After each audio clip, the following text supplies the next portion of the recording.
Vous avez énormément apprécié les vidéos sur DCeed. Eh bien, sachez que l'auteur de cette histoire s'est aussi attaqué à l'univers Marvel avec une histoire excellente où cette fois-ci, ce ne sont pas des infectés qui vont être le problème des héros, mais le fait que l'électricité de toute la Terre a disparu. À quoi pourrait ressembler le monde sans l'une des choses devenues primordiales? C'est parti pour l'histoire de Dark Age. Bonjour à tous, bienvenue sur la chaîne de l'Or. Notre histoire débute tranquillement dans le New Jersey, dans l'appartement de Peter Parker et Mary Jane. La journée se déroule parfaitement bien. Luke Cage et Jessica Jones, accompagnés de leur fille, ont choisi de leur rendre visite. Et alors que tout semble aller pour le mieux, Peter et sa fille May, qui partagent les mêmes facultés arachnides, sont soudainement frappés par une douleur intense provoquée par leur sens de l'araignée. Cependant, ils ne sont pas les seuls, car Miles Morales et Spider-Gwen éprouvent également une douleur insupportable résultant de leur propre sens de l'araignée, indiquant un danger tellement proche et violent que ça leur fait mal. Chaque héros en ville ou dans les environs, doté de capacités sensorielles à l'instar de certains mutants, commence peu à peu à percevoir un mal s'éveillant sans parvenir à en saisir la nature. Cependant, parmi eux, un mutant ne redoute pas cette menace. Apocalypse, qui, bien au contraire, semble impatient que cette entité enfouie se manifeste. De retour chez Peter, ce dernier avertit rapidement ses alliés qu'une catastrophe violente est imminente sans en comprendre la cause, à part qu'elle est inéluctable. Il choisit alors de rendre visite à Reed Richards, qui pourrait détenir des réponses. Pendant ce temps, au Baxter Building, alors que Reed travaille, une première secousse survient, surprenant ce dernier. Avec l'aide de Moon Girl, une inhumaine extrêmement intelligente, il étudie rapidement le phénomène afin de comprendre sa nature.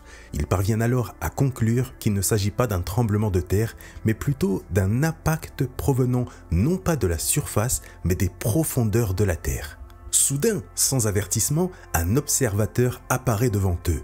Un événement rare car habituellement, ces entités se contentent d'observer, sauf lorsqu'un grand changement se profile. Or, c'est précisément ce qui se produit puisque l'observateur annonce sans détour que la fin du monde est imminente. Il raconte alors qu'il y a 10 milliards d'années, une machine vivante fut conçue. Son objectif était de protéger l'univers contre diverses menaces, telles que les trous noirs et autres entités obscures en les absorbant. Cependant, à force de se nourrir de tant de noirceur, la machine se métamorphosa et fut corrompue. Elle se mit dès lors en quête de l'exact opposé de sa mission initiale, détruisant des galaxies entières, une action qui lui vaudra le nom du Décréateur, puisqu'il a la capacité d'effacer ce qui existe.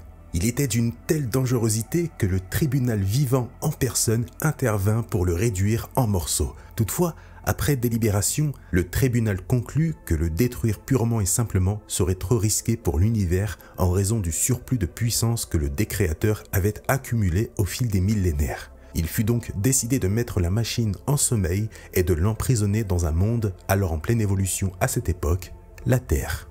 Cependant, cette machine longtemps endormie a choisi de se réveiller aujourd'hui. Et dès qu'elle aura retrouvé ses facultés, elle brisera la Terre pour en sortir avant de s'attaquer aux autres mondes de l'univers. Reed décide alors d'agir rapidement en se coordonnant avec les héros les plus brillants de la Terre dans le but de former une équipe capable de voyager jusqu'au centre de la Terre pour stopper le Décréateur. L'équipe est méticuleusement constituée afin de maximiser ses chances de succès. On y trouve ainsi Vision, car une machine vivante est essentielle pour affronter une machine vivante. La sorcière rouge pour ses pouvoirs de manipulation de la réalité face à une menace capable de la détruire. Le Docteur Strange, naturellement, en tant que sorcier suprême.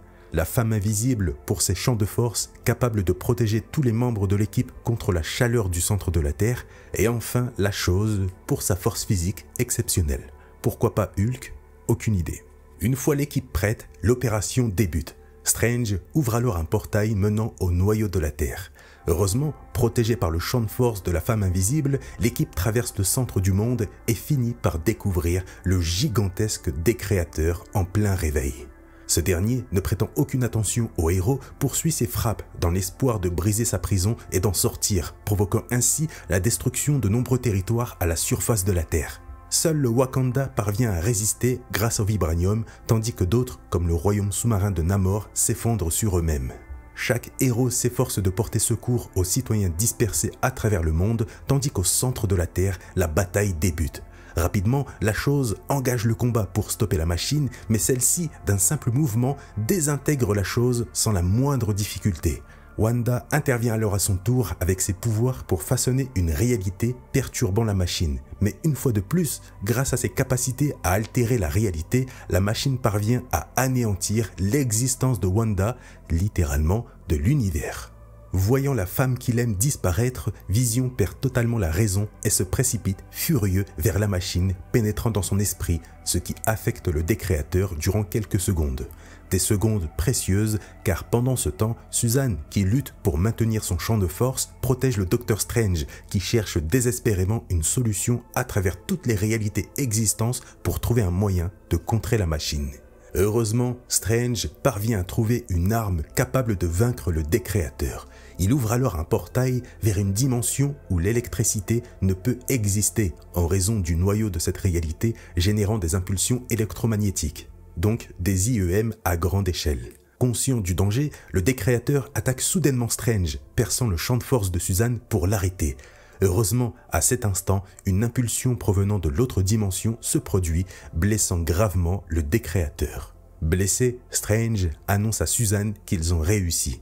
Mais étant condamné et avant d'être englouti par l'effondrement du lieu et emporté par la lave, Strange choisit de sauver Suzanne en la renvoyant à la surface avant de mourir. Le décréateur est vaincu. Mais le véritable problème réside dans le fait qu'en mourant, Strange n'a pas eu le temps de refermer le portail, lequel est resté ouvert et s'est agrandi. La dimension continue alors d'émettre des impulsions électromagnétiques qui, cette fois-ci, affectent toute la Terre, supprimant purement et simplement toute l'électricité du monde. De la technologie médicale et militaire aux équipements des super-héros, tous sont affectés. Alors qu'Iron Man traverse le ciel, se dirigeant vers chez lui pour retrouver Pepper, il est pris dans l'impulsion. Son armure commence à perdre toutes ses capacités jusqu'à finalement s'éteindre au pire moment alors qu'il fonce à pleine vitesse en direction d'un avion. Sans surprise, le choc est brutal. Tony se heurte violemment à l'aile de l'engin, ce qui lui tranche la jambe avant de s'écraser dans sa tour, tandis que l'avion s'écrase en plein centre-ville, tuant des centaines de personnes. Une situation similaire survient pour Peter, qui voit ses lance-toiles désactivées par l'impulsion et s'écrase violemment au sol près de chez lui, espérant retrouver sa famille, mais constate que l'immeuble où il vivait est en ruine. En panique, il se précipite pour dégager les décombres.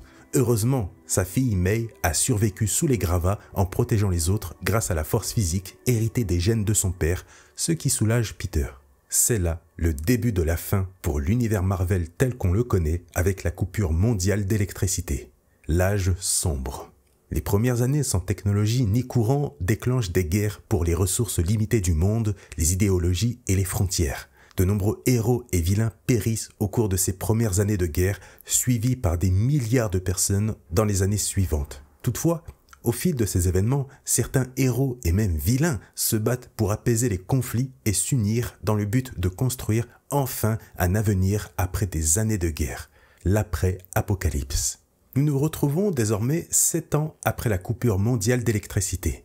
Loin des clichés de l'apocalypse et des grands déserts, on retrouve May Parker, désormais un peu plus âgée, accompagnée de son père, qui s'entraîne au balancement de toiles grâce à des lance-toiles qui fonctionnent non pas avec de l'électricité, mais la combustion.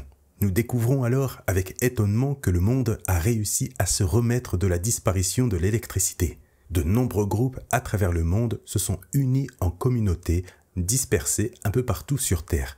Toutes ces communautés sont reliées par des mutants télépathes dirigés par Xavier pour maintenir le contact entre elles, tandis que le Wakanda est devenu la capitale de la Terre grâce à sa résistance résultant du vibranium. Grâce à l'union des êtres les plus intelligents du monde, qu'ils soient héros ou anciens vilains comme Fatalis, ils ont réussi à créer de nouveaux moyens d'éclairage, des systèmes de production variés, des méthodes de conservation alimentaire, des habitations, etc. Le monde est devenu une utopie. Mais cette utopie demeure fragile. Un soir, comme c'est souvent le cas, des menaces rôdent autour du Wakanda. Ne disposant plus de radars ni de boucliers, la ville est protégée par les toiles de Peter. Lorsque l'une de ces toiles est arrachée ou simplement frôlée, ils sont immédiatement avertis. Et c'est justement ce qui se produit un soir. Heureusement, la ville a ses protecteurs nocturnes, habitués à la chasse aux monstres. On apprend alors que la menace provient en réalité de loups-garous et de vampires, des cibles idéales pour l'équipe composée de Blade, Wolverine, etc. Alors que les combats font rage dans la forêt, comme c'est souvent le cas, Tony, désormais équipé d'une prothèse en guise de jambe, se trouve avec Pepper dans une grotte qui lui sert désormais de laboratoire. Soudain, l'un des vampires parvient à pénétrer dans la grotte, mais il est rapidement décapité par Steve Rogers, de retour après un long moment d'absence. On apprend alors que ce dernier était en Europe et qu'ils ont besoin d'aide étant donné que le continent est gouverné par la force par le mutant Apocalypse. Steve prend Tony à part pour lui expliquer plus en détail la situation. Steve révèle alors qu'il pourrait exister un moyen de relancer l'électricité dans le monde, ce qui surprend profondément Tony, puisqu'à la base c'est une chose impossible vu que le portail est toujours ouvert et qu'il provoque toujours des impulsions électromagnétiques. C'est alors que Captain révèle la présence d'Apocalypse en personne, accompagné de Dracula et de quelques vampires. Voyant le piège se refermer sur lui, Tony déclenche une grenade flash qui tue les vampires, mais Dracula parvient à esquiver l'attaque pour l'attraper. Ne comprenant rien, Tony demande l'aide de Steve, mais il ne reçoit en retour qu'un violent coup de bouclier qui le met KO. On découvre alors que ce n'était pas Steve, mais Mystique ayant pris son apparence dans le but d'enlever Tony Stark et de le soumettre au futur plan d'Apocalypse. Apocalypse téléporte finalement Tony en Europe, plus précisément à Paris, sur la place du Louvre qu'il a prise sous son contrôle. Sans détour, le mutant désigne Tony comme possédant une intelligence surhumaine et lui explique qu'il a précisément besoin de cette intelligence pour travailler à ses côtés. Stark, prenant cela à la légère, refuse bien sûr. Apocalypse lui révèle alors qu'il a mis en place toutes ses ressources depuis des années pour refaire évoluer le monde en rétablissant l'électricité au centre de tout. Tony découvre alors avec étonnement certains des êtres les plus intelligents du monde travaillant pour Apocalypse qui avaient disparu, comme Reed Richards ou Riri Williams, qui semblent être là pourtant de leur plein gré. Mais surtout, Tony est impressionné de constater qu'Apocalypse a réussi à recréer de l'électricité alors que cela semblait techniquement impossible. Cependant, grâce à une cage de Faraday et un aimant extrêmement puissant, le mutant a réussi à générer du courant en continu. On découvre alors que cet aimant puissant, essentiel à la production d'électricité, n'est autre que Magneto en personne qu'Apocalypse garde prisonnier. Ne voulant plus perdre de temps et sachant très bien que Stark n'accepterait pas de travailler pour lui de son plein gré, le mutant fait appel à Killgrave, qui prend rapidement le contrôle de l'esprit de Tony pour le contraindre à se mettre au travail. Voilà pourquoi Reed et les autres n'ont opposé aucune résistance. Leurs esprits sont sous l'emprise de l'homme pourpre. On apprend alors qu'Apocalypse ne cherche pas à rétablir l'électricité dans le monde, mais à l'utiliser pour réveiller à nouveau le Décréateur afin d'en prendre le contrôle et de s'emparer de sa puissance. Du côté des héros, le lendemain, ils constatent rapidement que Tony a disparu lors de l'attaque nocturne, laquelle s'avérait en réalité être une diversion. L'équipe de défense nocturne, grâce au flair de Wolverine, parvient à retracer la piste jusqu'à l'endroit où il a été enlevé. Et, grâce à l'odeur, Laura découvre que Tony a été capturé par Apocalypse. Un conseil est réuni dans l'urgence. Fatalis souligne avec insistance qu'il est impératif de récupérer Tony, non par affection pour lui, mais parce que, entre de mauvaises mains, l'intelligence de Stark devient une menace à retardement, puisque son esprit est conçu à la base pour la destruction, et que si T'Challa tient tant au paradis qu'ils ont construit, Stark doit être soit récupéré à tout prix, soit être tué. Des mots qui choquent le reste du conseil. Afin d'éviter une guerre prématurée, T'Challa envoie donc Quicksilver en Europe en éclaireur afin de surveiller les activités d'Apocalypse sans se faire repérer. Toutefois, en pénétrant dans le Louvre, il découvre son père emprisonné. Pietro décide alors de lui porter secours malgré les supplications de son père qui lui demande de fuir. Malheureusement, Pietro finit par tomber dans les pièges créés par les défenses mises en place par le Docteur Octopus pour Apocalypse. Cependant, au lieu de l'enfermer, le mutant choisit de renvoyer Pietro avec une petite surprise. De retour au Wakanda, tandis que T'Challa lui demande son rapport, Pietro se lance immédiatement dans une attaque tuant Okoye, la garde de T'Challa, et prenant de vitesse Johnny Storm, qui est mortellement empalé. Jean Grey parvient finalement à pénétrer l'esprit de Quicksilver pour l'endormir. Apocalypse s'était servi de Killgrave pour enchanter l'esprit de Pietro et en faire une bombe à retardement. Mais le problème réside désormais dans le fait qu'en mourant, Johnny ne parvient plus à maîtriser sa puissance et est sur le point d'exploser. Suzanne décide alors d'approcher son frère avec tristesse et l'enveloppe dans un champ de force afin d'éviter qu'il n'explose les lieux avant de se réduire en cendres. Plus tard, après avoir enfin retrouvé ses esprits et s'être excusé auprès de Suzanne et des autres, Pietro avertit les héros qu'Apocalypse contrôle l'électricité et retient son père en otage. Il les informe également qu'en plus de Tony, d'autres compagnons sont prisonniers là-bas, notamment Reed Richards. Une nouvelle bien sûr qui les choque, car toutes ces personnes, comme je l'ai dit juste avant, étaient portées disparues depuis longtemps. L'urgence incite ainsi les héros à former une équipe de sauvetage afin de ramener tout le monde à la maison. L'équipe choisit d'utiliser un héliporteur hors service dirigé par Fury, désormais transformé en navire servant à transporter notamment des réfugiés européens persécutés par Apocalypse vers le Wakanda. Une fois les au revoir échangés, l'équipe monte à bord du navire propulsé par la seule force du vent maîtrisée par Tornade. Alors que le voyage se poursuit tranquillement, le conseil se réunit avec Fatalis qui annonce que l'objectif n'est pas seulement de sauver les autres, mais de tuer Apocalypse afin de prendre le contrôle de l'Europe. Des paroles bien sûr qui ne plaisent pas aux autres. Cependant, avant que la discussion ne se termine, un tumulte éclate à l'étage supérieur avec des cris d'enfants. Peter découvre alors que sa fille May s'est discrètement faufilée à bord du navire pour accompagner son père. Mais soudain, leur sens de l'araignée s'active et au même instant, Nick Fury se fait empaler. Soudainement, un groupe de Ghost Riders apparaît, connu sous le nom de Ghost Pirates, des pirates des mers ayant conclu un pacte avec le diable, devenant ainsi des ghosts, parcourant les mers en tuant et pillant tout ce qu'ils trouvent. Les héros tentent de se défendre du mieux qu'ils peuvent, tandis qu'ils approchent bientôt des côtes européennes. Heureusement, un Ant-Man géant les sauve en réduisant en morceaux le navire des Ghosts. Malheureusement, Nick Fury ne survit pas à l'attaque. Une fois arrivé à terre, tous prennent le temps d'enterrer Nick Fury et de lui rendre hommage. Au même moment, Deadpool, qui était stationné en Europe, fait son apparition et, malgré son humour habituel, même lui est touché par la mort de Nick Fury. Une fois leur recueillement terminé, Deadpool prend les devants, guidant les héros dans sa Deadpool mobile jusqu'à Paris. Mais une fois la nuit tombée, l'équipe décide de se reposer autour d'un feu.